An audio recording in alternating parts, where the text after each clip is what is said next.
is a robot that delivers food from the kitchen to the tables.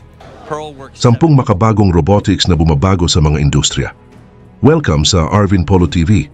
Sa makabagong panahon, ang technology ay patuloy na nag-e-evolve at isa sa pinaka-dominant aspect nito ay ang robotics. Ang mga robot na dating bahagi lamang ng ating imaginations ay bahagi na ngayon ng pang-araw-araw nating buhay.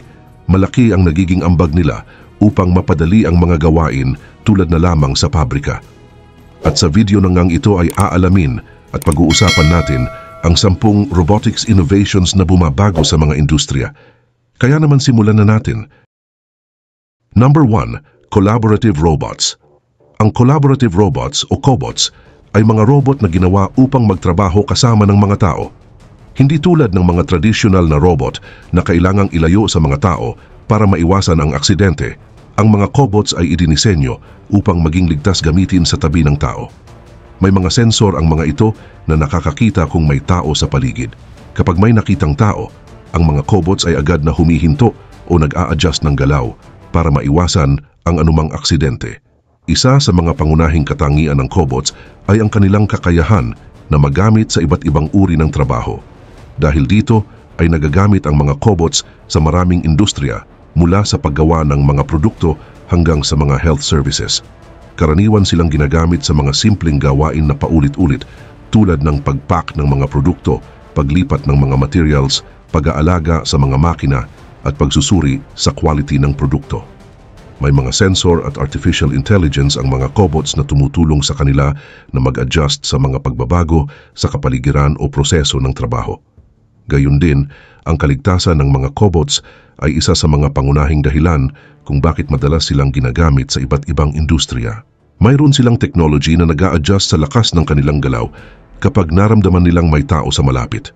Kung sakaling magbanggaan sila ng tao, ang impact ay mahina lamang at hindi makakapinsala.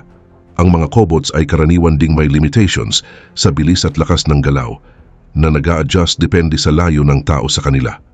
Bukod dito, ang kanilang maliit na laki at simpleng disenyo ay nagpapadali sa paglipat ng mga ito mula sa isang bahagi ng trabaho patungo sa iba. Bukod sa pagiging ligtas, ang mga cobots ay ginawa rin upang maging madaling gamitin.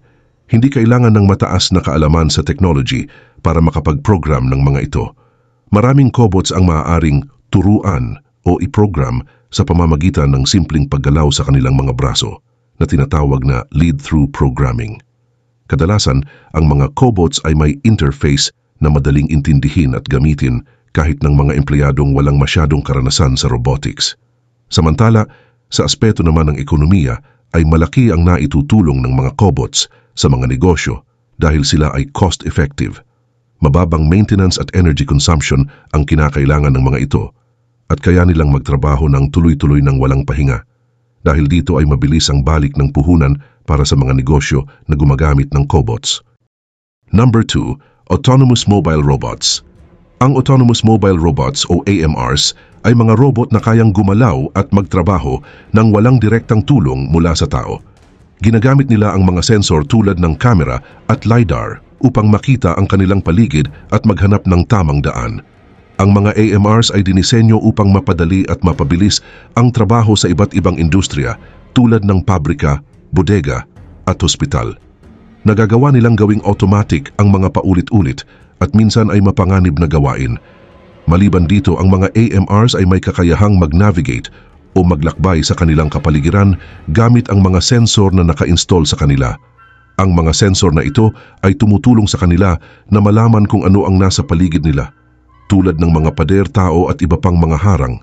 Sa ganitong paraan ay kaya nilang gumawa ng mapa ng kanilang kapaligiran at piliin ang pinakamainam na daan patungo sa kanilang destination. Hindi katulad ng mga lumang uri ng robot na kailangang i-program ng maaga ang ruta, ang mga AMRs ay kayang mag-adjust ng kanilang daan kung sakaling may pagbabago sa kapaligiran, kaya mas ligtas at mas maaasahan silang gamitin. Bukod sa pag-navigate, ay marunong din gumawa ng desisyon ang mga AMRs. Ginagamit nila ang mga impormasyon mula sa kanilang mga sensor upang magdesisyon batay sa kasalukuyang sitwasyon. Halimbawa, kung may makita silang hadlang sa kanilang daan, ay maaari silang maghanap ng ibang ruta o huminto muna upang maiwasan ang aksidente. Ang kakayahang ito ay nagbibigay sa kanila ng kakayahan na mag-adjust sa kanilang trabaho kung may pagbabago sa kanilang kapaligiran, tulad ng bagong layout ng isang bodega o mga bagong harang na lumitaw. Sa mga bodega at distribution centers ay madalas gamitin ang AMRs para maglipat ng mga produkto mula sa isang lugar patungo sa iba. Nagagawa nilang magdala ng mga produkto mula sa loading dock patungo sa mga storage area o mga delivery truck. Sa ganitong paraan ay hindi lang napapabilis ang trabaho, kundi nakakatulong din ito sa kaligtasan ng mga tao dahil hindi na nila kailangang magtrabaho sa mga delikadong kondisyon. Sa mga hospital naman ay ginagamit ang mga AMRs para maghatid ng mga gamot, supplies at kagamitan sa iba't ibang bahagi ng hospital na tumutulong upang mapabilis ang serbisyo sa mga pasyente. Number 3, agricultural robots. Ang agricultural robots o agribots ay mga makina na ginagamit upang gawing mas madali at mabilis ang mga gawain sa farm. Ang mga ito ay ginawa upang tulungan ang mga magsasaka na mapataas ang kanilang ani at mapagaan ang kanilang trabaho, habang binabawasan ang pangangailangan para sa physical labor. Sa tulong ng mga agribots ay mas nagiging epektibo ang produksyon, mas natitipid ang gastos at mas naaalagaan ang kalikasan. Ang mga agribots ay may iba't ibang gamit sa sakahan. Isa na rito ang pagtatanim ng mga binhi. Ang mga robots na ito ay naglalagay ng binhi sa tamang lugar at lalim upang masiguro na ang mga halaman ay lalaki ng malusog. Gumagamit sila ng GPS at iba pang mga sensor upang malaman ng eksaktong lugar kung saan itatanim ang mga binhi. Sa pag-aani naman, ang mga agribots ay kayang tukuyin ang mga hinog na prutas at gulay. Kapag nakita nilang hinog na, ang mga ito ay mabilis at maingat nila itong inaani. Ang mga camera at special software ng mga agribots ang tumutulong upang matukoy ang tamang panahon ng pag-aani. Dagdag pa rito, isa pang mahalagang uri ng agribots ay ang weeding robots na tumutulong sa pagtanggal ng mga damo sa taniman. Sa halip na gumamit ng mga chemicals na maaring makasama sa kalikasan, ang mga robots na ito ay nagtatanggal ng damo gamit ang mga mechanical waste paraan o laser. Dahil dito ay nababawasan ang paggamit ng mga herbicides na maaaring makasira sa lupa at kapaligiran. Bukod sa pagtatanim at pag-aani, ay ginagamit din ang agribots sa precision agriculture kung saan mas pinapabuti ang pangangalaga sa mga pananim. Ang mga drone at iba pang robots ay ginagamit upang masuri ang kalusugan ng mga halaman sa sakahan. Gamit ang mga special camera ay natutukoy ng mga agribots kung ang mga halaman ay may sakit o kulang sa sustansya. Sa pamamagitan ng impormasyong ito ay alam ng mga magsasaka kung kailan at paano dapat patubigan o lagyan ng pataba ang kanilang mga pananim. Dahil dito ay mas nagiging epektibo ang pamamahala ng sakahan. Number 4, healthcare robots.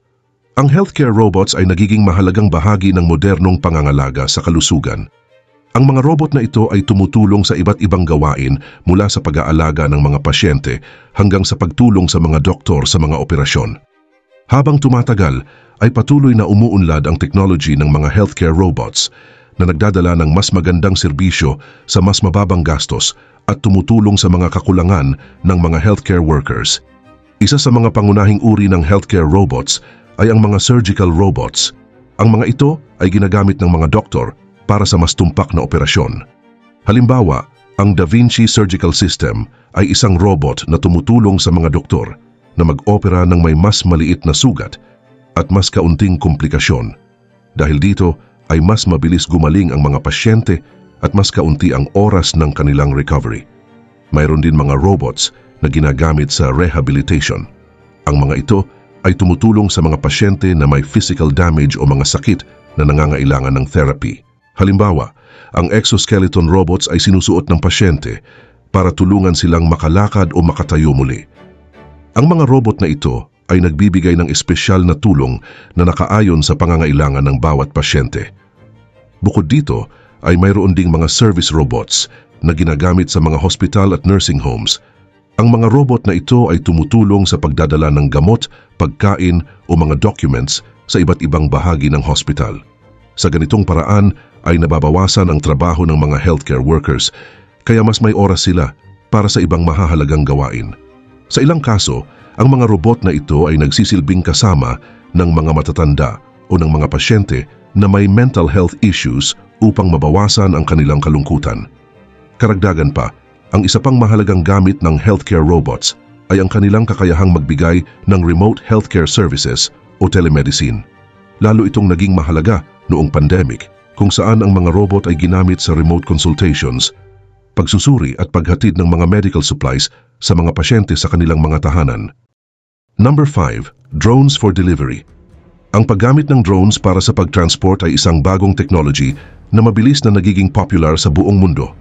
Ang mga drones o Unmanned Aerial Vehicles o UAVs ay unang ginamit sa mga sectors tulad ng militar, agriculture at photography. Ngayon ay ginagamit na rin ang mga ito para maghatid ng mga produkto, lalo na sa mga negosyo. Ang pangunahing layunin ng technology na ito ay ang maghatid ng mga produkto ng mas mabilis at efficient kumpara sa tradisyonal na pamamaraan tulad ng mga trucks o courier service. Kaugnay nito, isa sa mga nangungunang kumpanya sa paggamit ng drones para sa transporting ay ang Amazon sa pamamagitan ng kanilang proyekto na Amazon Prime Air. Sa proyektong ito ay layunin nilang maghatid ng maliliit na package sa loob ng 30 minutes gamit ang drones. Katulad nito, ang Google ay may sariling proyekto na tinatawag na Wing na unang nakatanggap ng pahintulot sa United States para sa commercial na paggamit ng drones. Dahil sa mga technology na ito, ay nagkaroon ng mas mabilis at efficient ways ng paghahatid ng mga produkto, lalo na sa mga lugar na mahirap marating. Ang isa sa mga pangunahing benepisyo ng paggamit ng drones para sa paghahatid ay ang kakayahan nitong makarating sa mga lugar na hindi abot ng mga tradisyonal na sasakyan. Halimbawa, maaaring maghatid ang drones ng mga gamot o iba pang mahahalagang bagay sa mga lugar na apektado ng kalamidad. Ang bilis ng paghahatid ay isa pang malaking advantage dahil ang drones ay maaaring lumipad ng diretso mula sa pinanggalingan patungo sa destination nito na nakakatulong upang mabawasan ang oras ng biyahe. Mas mababa rin ang polusyon na dulot ng drones kumpara sa mga sasakyan na gumagamit ng gasolina, kung kaya't ito ay mas maganda para sa kapaligiran. Number 6. Humanoid robots. Ang mga humanoid robots ay mga robot na ginawa upang magmukha at kumilos tulad ng tao. Habang lumilipas ang panahon, ay patuloy na umuunlad ang technology ng mga robot na ito, kaya ginagamit na sila ngayon sa iba't ibang larangan tulad ng industry, medicine, education at entertainment. Ang pangunahing layunin ng mga humanoid robots ay gayahin ang hitsura at kilos ng tao, kung kaya't karaniwang mayroon silang 2 paa, 2 braso at isang ulo na parang sa tao. Samantala, isa sa mga pangunahing advantage ng humanoid robots ay ang kanilang kakayahang makipag-ugnayan sa mga tao sa paraang natural at madaling intindihin. Dahil mukhang tao sila, ay mas madaling makipag-usap at makipag-interact ang mga tao sa kanila kumpara sa mga tradisyonal na robot. Sa mga negosyo, halimbawa, ay ginagamit ang mga humanoid robots upang magbigay ng impormasyon at tumulong sa mga customers. Sa mga paaralan, ay nagiging mga teacher at instructor sila, lalo na sa pagtuturo ng wika o sa pagtulong sa mga batang may espesyal na pangangailangan. Sa larangan naman ng medicine, ay mahalaga ang papel ng mga humanoid robots. Sila ay tumutulong sa mga pasyente na nagpapagaling mula sa sakit o pinsala. Halimbawa, ang mga robot na ito ay maaring mag-guide sa mga pasyente sa paggawa ng mga simpleng exercises para mapalakas ang kanilang katawan. Ginagamit din sila sa telemedicine kung saan nagsisilbing tulay sila ng komunikasyon sa pagitan ng doktor at pasyente na nasa malayong lugar. Sa ganitong paraan, kahit malayo ang doktor, ay maaari pa rin niyang masuri at magabayan ng pasyente gamit ang robot. Sa industry naman, ang mga humanoid robots ay ginagamit sa mga delikadong trabaho o mahirap gawin ng tao. Halimbawa, nagtatrabaho sila sa mga lugar na may matinding init, radiation o mapanganib na chemical. Maaari din silang mag-ayos ng mga makina, maglinis ng mga contaminated areas, o mag-inspeksyon sa mga lugar na hindi madaling marating ng tao. Dahil sa kanilang anyo na parang tao, ay mas madali silang makakilos sa mga lugar na karaniwang dinisenyo para sa tao tulad ng mga gusali at factory. Dagdag pa rito, mahalaga rin ang papel ng mga humanoid robots sa pag-unlad ng artificial intelligence. Sa tulong ng AI ay natututo silang makipag-usap, magbasa ng facial expressions at tumugon sa mga utos ng tao. Number 7. Underwater robots. Ang mga underwater robots na kilala rin bilang Autonomous Underwater Vehicles o AUVs at Remotely Operated Vehicles o ROVs ay mga espesyal na kagamitan na ginagamit sa ilalim ng dagat. Ang mga robot na ito ay mahalaga sa iba't ibang larangan tulad ng military science, paghahanap ng langis at gas, at pag-aaral ng karagatan. Layunin ng mga robot na ito na magsagawa ng mga gawain sa mga lugar na mahirap abutin o mapanganib para sa tao, tulad ng malalim na bahagi ng karagatan na may mataas na pressure at malamig na temperature. Samantala, ang AUVs ay mga robot na kayang gumalaw at magtrabaho ng walang tulong o kontrol ng tao. Sila ay kadalasang ginagamit sa mga misyon na nangangailangan ng mahabang oras o malalim na paglubog sa dagat, kung saan mahirap magpadala ng signal para sa komunikasyon. Ang mga AUVs ay ginagamit sa pagmamapa ng ilalim ng dagat, pagkuha ng mga sampol ng tubig para sa pagsusuri, at paghahanap ng mga bagay sa dagat gamit ang sonar at iba pang sensors. Mahalaga rin ang mga impormasyong nakukuha ng AUVs para sa pag-aaral ng hugis ng seabed, mga marine ecosystems at paghahanap ng mga yaman tulad ng mineral at langis. Gayon din naman, ang ROVs ay mga robot na kontrolado ng tao mula sa ibabaw ng tubig gamit ang isang cable na nag-uugnay sa kanila. Ang cable na ito ay nagsisilbing koneksyon para sa kuryente at komunikasyon mula sa operator patungo sa robot. Ang mga ROVs ay madalas gamitin sa mga gawain na kailangan ng mataas na level ng presisyon tulad ng pag-inspeksyon at pag-aayos ng mga pipelines sa ilalim ng dagat, pagkuha ng mga sample para sa scientific studies, at pagsagip sa mga lumubog na sasakyan. Dagdag pa rito, ang ROVs ay may mga kamera, mga braso na maaaring gamitin para sa pag-manipulate at iba pang kagamitan para sa paggawa ng mga complicated tasks sa ilalim ng tubig. Sa pag-unlad ng technology, ay nagiging mas mahusay ang mga underwater robots sa kanilang mga tungkulin. Halimbawa, ang paggamit ng artificial intelligence ay nagbibigay daan sa mga AUVs na makagawa ng sariling desisyon habang nasa ilalim ng dagat, kaya hindi na kailangan ng patuloy na pag-monitor ng tao. Number 8. Automated Construction Robots. Ang automated construction robots ay isang modern technology na nagbabago sa paraan ng pagtatrabaho sa construction industry. Ang mga robot na ito ay ginagamit upang mapabilis ang pagtatayo ng mga gusali at iba pang structures habang pinapabuti rin ang quality ng mga natapos na proyekto. Isang halimbawa nito ay ang bricklaying robots na kayang maglatag ng libu-libong bricks sa isang araw. Sa pamamagitan ng mga robot na ito ay natatapos ang trabaho ng mas mabilis at mas tumpak kumpara sa tradisyonal na paraan ng paggawa. Maliban sa bricklaying, ang mga robots ay ginagamit din sa paghuhukay o excavation. Ang mga robot na ito ay kayang maghukay ng eksakto sa tamang lalim at sukat gamit ang mga advanced sensors at artificial intelligence. Ang ganitong uri ng technology ay nagbibigay ng katiyakan na maayos at ligtas ang proseso ng paghuhukay habang iniiwasan ang mga posibleng hadlang sa site. Kaugnay pa nito, ang isa pang mahalagang gawain na napapadali ng mga robot ay ang welding. Ang mga robotic arms na may welding tools ay kayang magsagawa ng trabaho. Ang mga robot na ito ay ginagamit lalo na sa mga lugar na mahirap abutin o delikado para sa tao. Dahil dito, ay mas nagiging ligtas ang proseso at natitiyak na maayos ang pagkakagawa ng mga welded parts. Karagdagan pa dito, ang paggamit ng automated construction robots ay may mga benepisyo. Una, napapabilis nito ang pagtapos ng mga proyekto na nagre-resulta sa mas mababang gastos dahil mas kaunting oras ang kailangan para sa trabaho. Pangalawa, nagiging mas ligtas ang mga construction sites dahil ang mga robot ang gumagawa ng mga mapanganib na gawain na dati ay ginagawa ng tao. Pangatlo, mas nagiging organized ang paggamit ng oras at mga resources kung kaya't mas mataas ang quality ng mga natapos na proyekto. Ngunit may mga hamon din na kaakibat ng paggamit ng mga robot na ito. Isa sa mga pangunahing issue ay ang posibilidad na mawalan ng trabaho ang ilang manggagawa, lalo na ang mga walang sapat na kasanayan sa paggamit ng mga bagong technology na ito. Number 9. Military and Defense Robots. Ang paggamit ng mga robot sa militar at defense ay isa sa mga makabagong technology na patuloy na umuunlad sa buong mundo. Ang mga robot na ito ay idinisenyo upang suportahan, protektahan at palakasin ang kakayahan ng mga sundalo sa iba't ibang misyon tulad ng labanan, surveillance, reconnaissance at transportation. Ang mga robot na ito ay maaaring kontrolin ng tao o kaya'y gumamit ng autonomic technology upang makumpleto ang kanilang mga gawain na may kaunting intervention mula sa mga tao.